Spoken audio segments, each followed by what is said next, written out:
नमस्कार, माझं नाव सोमनाथ अभंग. मी रांजणगाव गणपतीवरून आहे. तर सांगायला आनंद होतो की मी आज पुण्यामध्ये आलोय आणि माझ्यासोबत बाळासाहेब चिवे सर आहे. तर सरांना अमृत ज्यूस घ्यायच्या अगोदर काय त्रास होता आणि अमृत ज्यूस घेतल्यानंतर काय फरक पडला हे आपण सरांच्या तोंडूनच ऐकूया. तर सर सांगा तुमचा अनुभव.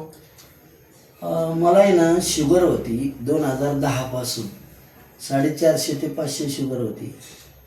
मी हे दोन्ही घेतल्यानंतर माझी शुगर 97 झाली आणि त्यासाठी मी 3 महिने रोज चेक केल्यानंतर त्यामधनं म्हणजे कंटिन्यू अशी चेक केल्यामुळं डॉक्टरांनी सांगितले की तुमची शुगर नॉर्मल झालेली आहे.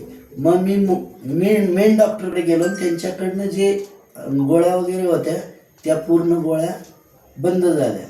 दुसरा रिझल्ट माझा आहे ब्लॉकेज होते मला तीन ब्लॉकेज होते ते पण ब्लॉकेज गेले. त्याच्या पण माझ्या 6 गोळ्या होत्या त्या पण बंद झाल्या.